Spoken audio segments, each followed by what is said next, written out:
स्वागत है आप सभी का। एफएम न्यूज देख रहे हैं आप और आपके साथ मैं हूं नितिशा बंसल। ईडब्ल्यूएस पर आज सुप्रीम फैसला आ गया है और इसी पर हम आज चर्चा करने जा रहे हैं। समझने की कोशिश करेंगे क्या कुछ था इस पूरे मामले में। देखिए, अब ईडब्ल्यूएस के आधार पर किस तरह से हम आरक्षण की बात करें वो भी आपको बताते हैं। आर्थिक आधार पर देश में आरक्षण अब आगे भी जारी रहेगा। चीफ जस्टिस यूयू ललित की अध्यक्षता वाली 5 सदस्यीय संवैधानिक बेंच में से 3 जजों ने आरक्षण के पक्ष में अपना फैसला दिया है और जो बाकी 2 जजेस थे उन्होंने इसके लिए हालांकि अपनी असहमति जताई है। सुप्रीम कोर्ट के चीफ जस्टिस यूयू ललित की अध्यक्षता में 5 सदस्यीय बेंच की तरफ से आर्थिक रूप से कमजोर वर्ग के लिए 10% आरक्षण की व्यवस्था पर फैसला सुनाया गया है। कमजोर वर्ग का मतलब ये है कि वो लोग जो किसी भी जाति धर्म संप्रदाय से हो लेकिन अपनी जो आर्थिक स्थिति है उनकी वो ठीक नहीं है, यानी कहीं ना कहीं वो इतने कमज़ोर वर्ग से आते हैं कि वो अपनी डेली नीड्स भी पूरी नहीं कर पा रहे हैं। यहाँ पर किसी भी जाति की बात नहीं हो रही है, किसी धर्म की या किसी संप्रदाय की बात नहीं हो रही है, सिर्फ और सिर्फ आर्थिक स्थिति की बात हम कर रहे हैं। इस पर 5 जजों में से 3 जजों ने आर्थिक आधार पर आरक्षण का समर्थन किया है। जस्टिस माहेश्वरी ने कहा कि आर्थिक आरक्षण संविधान के मौलिक ढांचे के खिलाफ नहीं है। 103वां संशोधन वैध है। जस्टिस बेला त्रिवेदी उन्होंने भी इस फैसले पर सहमति जताई है। उन्होंने कहा कि मैं जस्टिस माहेश्वरी के निष्कर्ष से सहमत हूं। एससी एसटी ओबीसी को पहले से आरक्षण मिला हुआ है, उसे सामान्य वर्ग के साथ शामिल नहीं किया जा सकता है। संविधान निर्माताओं ने आरक्षण सीमित समय के लिए रखने की बात कही थी। दरअसल उस वक्त लगभग 10 साल का ये माना गया था कि ये जो हम आरक्षण दे रहे हैं एससी एसटी ओबीसी को, जिसको जातीय आधार पर कमजोर वर्ग उस वक्त माना गया था, क्योंकि हमारी सामाजिक व्यवस्था बहुत अलग हुआ करती थी उस वक्त, तो उस वक्त ये माना गया था करीब 10 साल के लिए इस आरक्षण की हमें जरूरत पड़ने वाली है। लेकिन अब देखिए, इसको 75 साल बाद भी इसको जारी रखा गया और यही बात जस्टिस त्रिवेदी ने कही है कि कुछ वक्त के लिए आरक्षण लागू किया गया था, सीमित समय के लिए, लेकिन 75 साल बाद भी ये जारी है।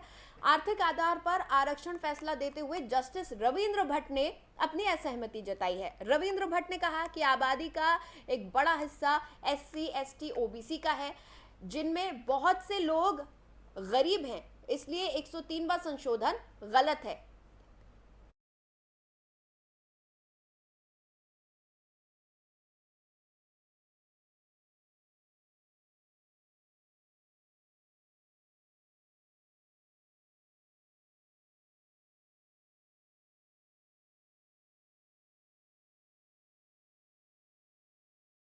जस्टिस एस रविंद्र भाट ने 50% से ऊपर आरक्षण देने को भी गलत माना है। ये व्यवस्था 2019 में, यानी कि पिछले लोकसभा चुनाव से ठीक पहले केंद्र सरकार ने लागू की थी और इसके लिए संविधान में 103वां संशोधन किया गया था। 2019 में लागू किए गए ईडब्ल्यूएस कोटे को तमिलनाडु की सत्तारूढ़ पार्टी डीएमके समेत कई याचिकाकर्ताओं ने इसे संविधान के खिलाफ बताया था अदालत में और इसको चुनौती दी थी। आखिरकार 2022 में संविधान पीठ का गठन हुआ और 13 सितंबर को chief justice UU Lalit, justice Dinesh Maheshwari, justice Ravindra Bhat, justice Bela M Trivedi और जस्टिस जेबी पादरीवाला की संविधान पीठ ने सुनवाई इस पर शुरू की।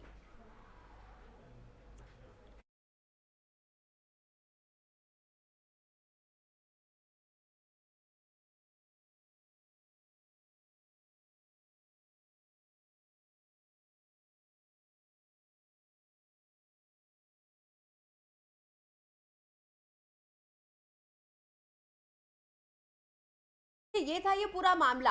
अब सुबह जब से फैसला आया है उसके बाद से लगातार बयान भी आ रहे हैं। इस मामले पर सुशील मोदी ने अपना रुख साफ किया है, वहीं उदित राज का भी बयान आया है और मंत्री गिरिराज सिंह का भी बयान आया है। तमाम तरीके से अब इस फैसले पर बयानात आने शुरू हो गए हैं, लेकिन क्योंकि ये सुप्रीम फैसला है, इस पर अब सुप्रीम कोर्ट ने मोहर लगा दी है, तो ये सर्वमान्य होगा। नेता तमाम इस पर क्या कह रहे हैं वो एक बार हम सुन लेते हैं। भारत के सुप्रीम कोर्ट ने आज बहुमत से नरेंद्र मोदी सरकार के इस निर्णय की वैधता पर अपनी मोहर लगा दिया, जिसके द्वारा ऊंची जाति के गरीब लोगों को 10% का आरक्षण देने का निर्णय लिया गया था। हम इस निर्णय के लिए नरेंद्र मोदी सरकार को धन्यवाद देते हैं। साथ ही साथ बिहार की राष्ट्रीय जनता दल वह ऐसी पार्टी थी जिसने संसद के दोनों सदनों में 103वें संविधान संशोधन विधेयक का विरोध किया था। राष्ट्रीय जनता दल अब किस मुंह से बिहार के अंदर ऊंची जाति के गरीब लोगों से वोट मांगने जाएगी, जिसने कि संसद में इसका विरोध किया था। और आरजेडी के साथ साथ इंडियन यूनियन मुस्लिम लीग और डीएमके, ये तीन ऐसी पार्टियां थी जिन्होंने राज्यसभा और लोकसभा इन दोनों सदनों में ऊंची जाति के गरीब लोगों के आरक्षण के विरोध किया था। और आम आदमी पार्टी ने इस निर्णय के विरोध में सदन का बहिष्कार कर दिया था। अब आरजेडी और आम आदमी पार्टी को, देश की जनता को, ऊंची जाति के गरीबों को इसका जवाब देना पड़ेगा कि इन लोगों ने क्यों इस निर्णय का विरोध किया था। साथ ही साथ मुझे प्रसन्नता है कि सुप्रीम कोर्ट ने साफ कर दिया है कि संसद के इस निर्णय या मोदी सरकार के इस निर्णय के द्वारा संविधान का जो मूलभूत ढांचा है वो कहीं भी प्रभावित नहीं होता है। साथ ही साथ 50% की जो आरक्षण की सीमा थी उसके अतिरिक्त 10% आरक्षण दिए जाने के पक्ष में सुप्रीम कोर्ट ने अपना निर्णय दिया है। तो आज का दिन बड़ा ऐतिहासिक दिन है, क्योंकि सुप्रीम कोर्ट ने नरेंद्र मोदी सरकार के 10% आरक्षण के निर्णय पर अपनी सहमति की मुहर लगा दी है।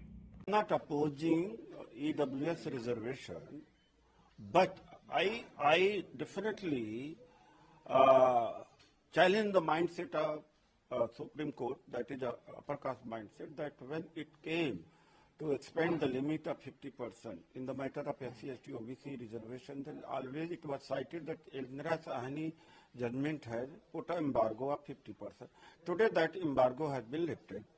Now today they are citing Constitution, that in the Constitution there is no limit mentioned. Then why, when it came to SC/ST, for 30 years they have been always citing citing Indira Sahani, not the Constitution?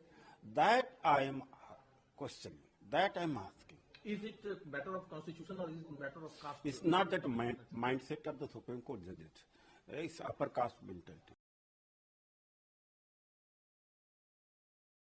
आज EWS और इस पर आए supreme फैसले पर हम चर्चा करने जा रहे हैं। हमारे साथ कुछ खास मेहमान जुड़ रहे हैं, कुछ पैनलिस्ट जुड़ रहे हैं। और सबसे पहले इस वक्त मेरे साथ दीप्ति सिंह जी जुड़ी हुई हैं, जो कि अधिवक्ता है, सुप्रीम कोर्ट में प्रैक्टिस करती हैं। कुछ ही देर में हमारे साथ काशिफ रिजवी साहब भी जुड़ेंगे, जो कि खुद एक अधिवक्ता है। बहुत बहुत स्वागत है दीप्ति जी आपका।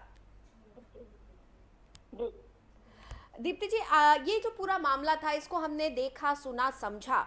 अब इसमें समझ में यहाँ पर ये आता है कि जो याचिका डाली गई थी वो इस आधार पर डाली गई थी कि ये जो 10% आरक्षण की बात हो रही है ये संविधान के खिलाफ है। ये हमें समझाइए थोड़ा सा कि ये जो क्लॉज डाला गया था ये किस एंगल से, किस तरह से ये माना जा रहा था कि संविधान के खिलाफ है, क्योंकि आज सुप्रीम कोर्ट ने ये साफ कर दिया कि संविधान के खिलाफ कहीं से भी नहीं है ये फाइनेंशियल ग्राउंड्स पर जो आरक्षण दिया जाता है। देखिए, आरक्षण से जो बुनियादी तौर पे हम लोग समझने की अगर कोशिश करें तो जब संविधान का निर्माण हुआ था हमारे देश में और जब संविधान को लागू किया गया था उस दौरान ये शब्द इस्तेमाल नहीं किए गए थे। उस समय वो सेक्शन रखे गए थे जो कास्टिज्म के ऊपर डिपेंडेंट थे और ये लगा था कि हमारे देश में डिस्क्रिमिनेशन जातिवाद के ऊपर काफी ज्यादा था, धर्म के ऊपर था, तो इस चीजों को ही बेसिकली रखा गया था। लेकिन अगर हम लोग ध्यान से देखें तो मूलभूत कारण अगर कास्टिज्म के ऊपर डिस्क्रिमिनेशन था तो वो सिर्फ जिक्र था, in every manner, not only financial. वो एजुकेशन में नहीं आ रहे थे, वो जॉब में नहीं आ रहे थे, बाकी भी उनको किसी तरीके के बेनिफिट्स नहीं मिल रहे थे, तो जिसकी वजह से वो एक सेक्शन बहुत ही नीचे और बहुत नीचे चला गया था, जिसको ध्यान में रखकर संविधान निर्माताओं ने सोचा कि अगर हम लोग आरक्षण का इनको सपोर्ट करते हैं ओनली फॉर 10 ईयर्स, अगर आप स्टार्टिंग के देखेंगे 10 साल की बात, ओनली फॉर 10 ईयर्स थे जी, तो शुरुआत के 10 साल में हो सकता है कि 2 बार की जब हमारे पंचवर्षीय योजना में ये चीजें शामिल होगी तो हो सकता है कि ये लेवल थोड़ा ऊपर हो जाएगा और ये भी समाज के मुख्य धारा के साथ आ जाएंगे। बिल्कुल। लेकिन ये ध्यान रखना होगा कि उस वक्त दरअसल हमारी सामाजिक व्यवस्था अलग थी। उस वक्त जो सामाजिक व्यवस्था थी वो अलग थी, उस वक्त वो दौर अलग था, इसलिए शायद इस तरीके के आरक्षण की जरूरत पड़ी थी। भेदभाव, छुआछूत, बहुत ज्यादा दिक्कत, मंदिरों में नहीं जाना, इसके यहाँ खाना नहीं, शादी ब्याह तो बहुत दूर की बात थी। लेकिन आज परिप्रेक्ष्य अगर हम वो पुराने समय का देखें तो बहुत चेंज हुआ है, चीजें बहुत बदली हैं, बहुत कह सकते हैं समाज में नजरिया, आजकल के बच्चे ये जाति पात, धर्म, ये सब कुछ नहीं मानते, इसमें वो डिस्क्रिमिनेट करते ही नहीं। तो समझ आ गया है कि अब हमारे देश में जो आरक्षण का जो तरीका था या जो मूलभूत आधार था उसको एक बार वापस से रीएग्जामिन करने की जरूरत थी। जब मोदी सरकार आई है तो उन्होंने देखा है कि सिर्फ और सिर्फ जाति और धर्म के नाम पे अगर हमने किसी को इतने सालों से जगह दिया है, last 70 years, it's a huge time, जब हमने उनको पूरा समय दिया कि आप मुख्य धारा में मिल लीजिए, इससे कहाँ पे दिक्कत आई है ये देखिए। आरक्षण के दम पे कई इंपॉर्टेंट पोजीशंस पे कुछ ऐसे बच्चे हैं जो आई थिंक मेरे कहने के बाद थोड़ी मुझे मुश्किलों का सामना करना पड़ सकता है, पर देश के बहुत बहुत इंपॉर्टेंट पोजीशन पे सिर्फ आरक्षण की वजह से शायद एलिजिबिलिटी टेस्ट में वहां पे वो नहीं आ पाते, वो लेवल बराबर का नहीं होता, लेकिन सिर्फ आरक्षण की वजह से वो सारी चीजें वरीयता मिल जाती है उनको। जी, अगर आप बाहर के रिप्रेजेंटेशन की बात करें, मुख्य इम्पोर्टेंट अगर किसी पोजीशन की बात करें जिसमें कि निश्चित तौर पे इसको जाति धर्म भेदभाव से हटाकर हमें रियली में एक ऐसे बच्चे या एक ऐसे पर्सन को वहां पे भेजना चाहिए जो एलिजिबल है। हमें कास्टिज्म, धर्म, इन सब चीजों का डिस्क्रिमिनेशन को बंद करना चाहिए। अभी तो 10% है, मैं जरूर इस बात के लिए भी सोचूंगी, या मुझे ऐसा लगता है कि आने वाला टाइम ऐसा होगा कि इकोनॉमिकली वीकर सेक्शन को ही देखें, क्योंकि वीकर सेक्शन इकोनॉमिकली भी वही है जिनकी जाति और धर्म के नाम पे जिनको भेदभाव, छुआछूत, जातिपाति के साथ उनको बांधा गया था। तो मेरा ये मानना है कि अल्टीमेटली यही वर्ग बेनिफिटेड भी होंगे, लेकिन सोच का सिर्फ फर्क है।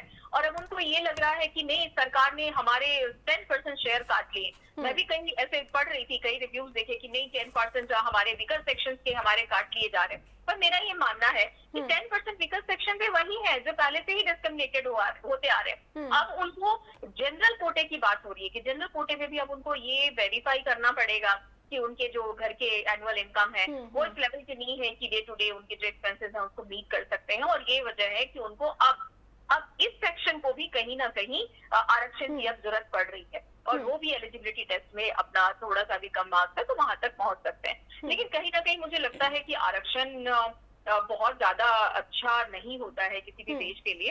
अब 70 साल की आबादी, आजादी के बाद भी अगर हमारी कुछ आबादी अपने आप को वीकर सेक्शन मानती है due to any reason that is not right to ask for the reservation क्यों मांगना है? अब आप बिल्कुल उस हमारे देश में ऐसे कई व्यवस्था है जहाँ एजुकेशनल इंस्टीट्यूट में आपकी पढ़ाई फ्री में होती है। कई ऐसे हमारे जो स्वयंसेवी संस्था होते हैं, एनजीओज होते हैं, वो भी काफी बच्चों को पढ़ाई में मदद करते हैं, और कई ऐसे हम लोगों को बेनिफिट्स वहां से भी मिलते हैं।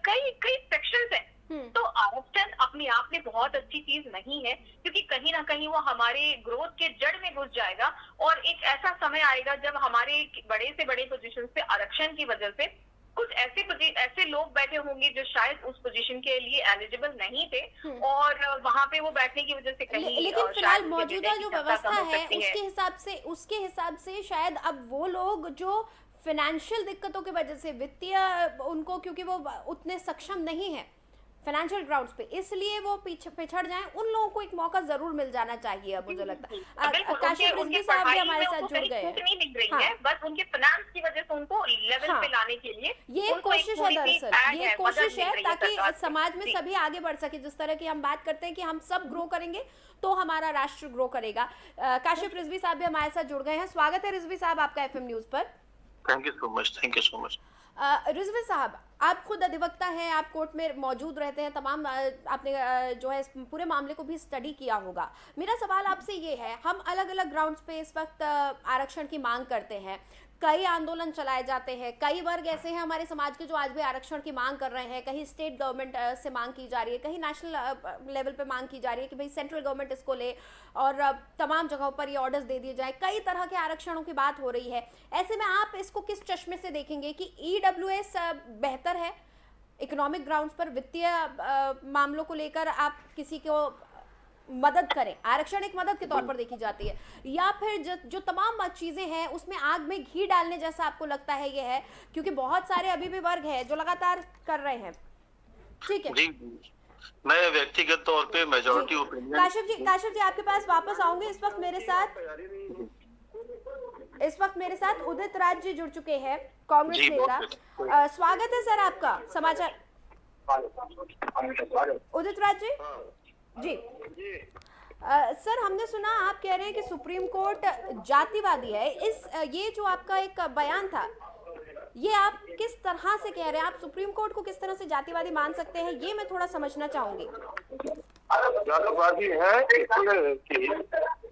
मीरा साहनी का जजमेंट तो मंडल जजमेंट के नाम से जाना जाता है, हाँ वो 9 जजेस का बेंच है। हाँ 9 जजेस की बेंच के फैसले को पलटने के लिए 11 बेंच का सीट ही कर सकती है, लेकिन 8-5 जजेस की बेंच ने ओवररूल किया 9 जजेस बेंच का। दूसरी नहीं, बात उदित राज है, जी, लेकिन यहाँ कहीं जातिवाद की तो बात ही नहीं हुई थी। जाति अरे समुदाय आप सुन तो लीजिए भाई, पहले आप तो सुन तो लीजिए। लेकिन 32-30 साल से हम लोग आरक्षण के मुद्दे को जब भी लेके गए, हाँ ओबीसी की संख्या के हिसाब से, SC/ST के हिसाब से, हाँ चाहे तमिलनाडु का मैटर हो या छत्तीसगढ़ का, हमेशा सुप्रीम कोर्ट से जवाब यही रहा हाँ कि 30% से 50% से ज्यादा रिजर्वेशन आगे नहीं जा सकता। हाँ तो जब SC/ST OBC का मैटर आया हाँ तो 50% की सीलिंग कभी टूटी नहीं। अब जब सवर्णों को रिजर्वेशन देने की बात आई तो 50% की सीमा तोड़ करके कर दिया। हाँ मेरा विरोध सवर्ण रिजर्वेशन को देने का नहीं है, हाँ मेरा विरोध है इस बात को है कि जब SC/ST का मामला आया हाँ तो 50% की सीमा, तो आपको नहीं लगता उदित राज जी आपको नहीं लगता 75 साल बहुत है किसी एक वर्ग को आरक्षण देने के लिए? 75 साल काम किया है उस वर्ग को आगे बढ़ाने के लिए, लेकिन अब समय बदल गया है, व्यवस्था बदल गई है, सामाजिक व्यवस्था बदल गई है। तो ऐसे वक्त में ऐसे फैसले लेने चाहिए जो आज के परिप्रेक्ष्य में वैलिड हो, जो आज के परिप्रेक्ष्य में सही हो। ऐसा है कि आज की दुनिया जाति से नहीं चलती है ना सर, आज की दुनिया पैसे से चलती है। आज की दुनिया ज्यादा जाति से चलती है। अब राजनीति में आओगे तो पता लगेगा कि वोट नहीं पड़ता है सर, ना। इसीलिए मैं राजनीति में आना नहीं चाहती। मुझे इसीलिए अच्छा लगता है कि मैं लोकतंत्र के भैया, चौथे स्तंभ की तरह आप काम करूं, ही ताकि जवाब मैं दे दो डिप्लोमेटिक भैया। बयान ना दूं, राजनीतिक बयान ना दूं। आप बयानबाजी से ही देश नहीं जवाब दे चलेगा। दो, तो रहने और दीजिए, आप ही जवाब दे दो। आप व्यक्तिगत बात ना करें मुझसे तो ज्यादा अच्छा होगा सर। मैं मुझे उदाहरण कोई दे रहा हूँ शौक कि नहीं है इतनी राजनीति आपको में आने का। अकल नहीं है। आप मुझे इतनी ये अकल समझाएं नहीं है सर। आप, जी उदित राज आपको जी, इतनी अकल नहीं है कि एग्जाम्पल दे उदित रहा राज जी हूँ। आपको नहीं ये जाने। ध्यान देना चाहिए जब आप किसी मीडिया चैनल से बात कर रहे हैं तो आप किसी एंकर से इतना पर्सनल होके नहीं बोल सकते हैं कि आपको अकल है या नहीं। और मुझे अकल कितनी है इतना कितनी अकल नहीं, नहीं, इस चीज का जवाब आप नहीं देंगे। मुझे ठीक बकवास है, करने हमारे का साथ इस टाइम वक्त नहीं है। अगर सवाल करना है तो जवाब हमारे सुनना साथ इस तो वक्त सुन कानून लीजिए। मंत्री नहीं उदित राज जी, ठीक है, आपकी समझ हम समझ गए। बहुत बहुत धन्यवाद सर। हम आप इस वक्त मेरे साथ कानून मंत्री बघेल साहब भी जुड़ रहे हैं, उनसे हम बातचीत कर लेते हैं। स्वागत है सर आपका।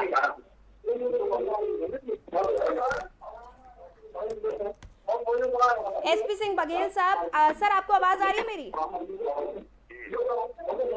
बघेल साहब, उदित राज जी मेरे साथ जुड़े हुए हैं, कांग्रेस नेता। उनका ये कहना है कि कोर्ट जो है सुप्रीम कोर्ट ये जी सर जी उदित राज जी का ये कहना है कि कोर्ट तो जातिवादी है, और जब हम बोल रहे थे कि SC/ST OBC के लिए और आरक्षण दिया जाए तो बात नहीं मानी गई। शोर में कुछ सुनाई नहीं पड़ रहा। जी सर, उदित राज जी का ये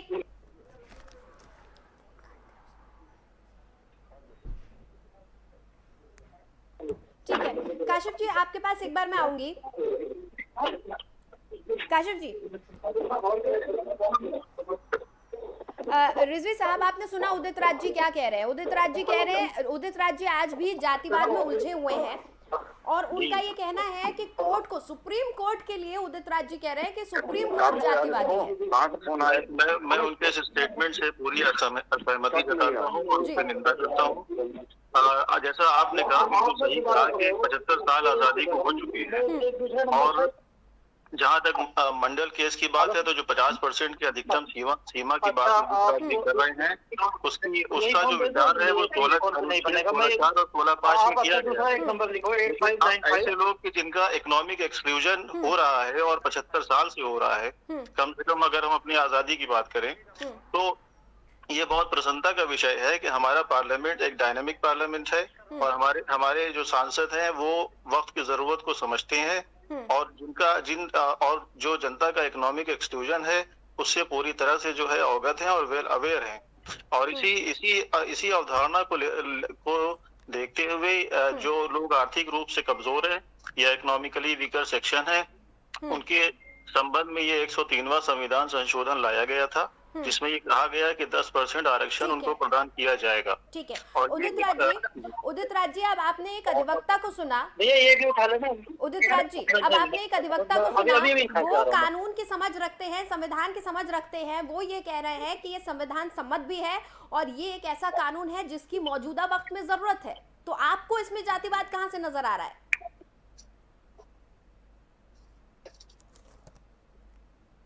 जी उदित राज जी, देखिए अब सही सवाल जब हमारे नेताओं के पास जाता है तो जवाब नहीं होता है। सुप्रीम कोर्ट ने इसको बहुत बहुत अफर्मेटिव शुक्रिया उदित राज जी फिलहाल हमारे साथ जुड़ने के लिए। जी रिजवी साहब।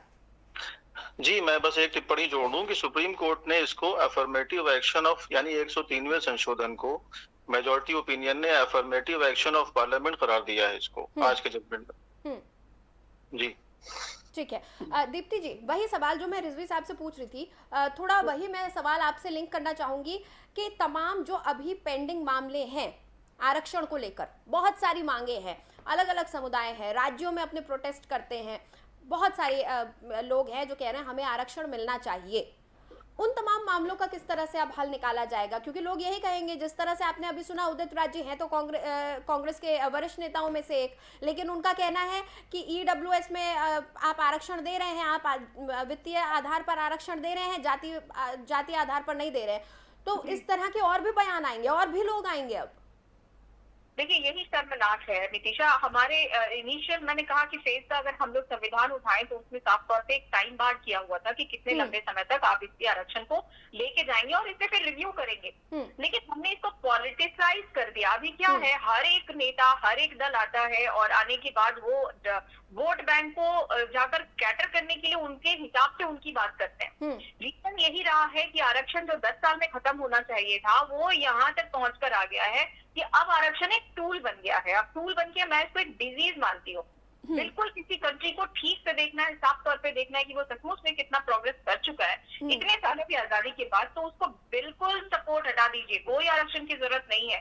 मुझे तो लगता है 10% ही क्यों, अब तो आरक्षण बिल्कुल जातिवाद तो खत्म ही है हमारे देश में। मुझे नहीं लगता कि अभी किसी को मंदिर में जाने से रोका जाता है या किसी शादी ब्याह में कहीं किसी को मिलने से, हाथ मिलाने से, घर में लाने से किसी तरीके की रोक रुकावट है। Maybe I can be wrong, पर मुझे ये लगता है कि आरक्षण जो है जो 10 साल की थी वो 20 साल हो सकता, 25 साल हो सकता था। क्या इस पे रिव्यू करने की जरूरत नहीं कि क्या वाकई हम उन सेक्शंस को जो दे रहे हैं आरक्षण वो आरक्षण के काबिल हम है भी या उससे फार अहेड हो चुके हैं? मैं आपको एक एग्जांपल के तौर पे, बेशक मेरे ऊपर जो भी टिप्पणी हो, राजस्थान में एक जाति है मीणा जाति। मीणा जाति आप उठाकर देखें तो हमारे यहाँ के IAS IPS भरमार है मीणा जाति के ड्यू टू दी आरक्षण। तो क्या आपको आरक्षण की जरूरत है? क्या एक बार आप IAS बनने के बाद इतने कैपेबल नहीं है कि अपने बच्चों को अच्छे स्कूल में तामील दे सके, अच्छी से पढ़ाई करा सके?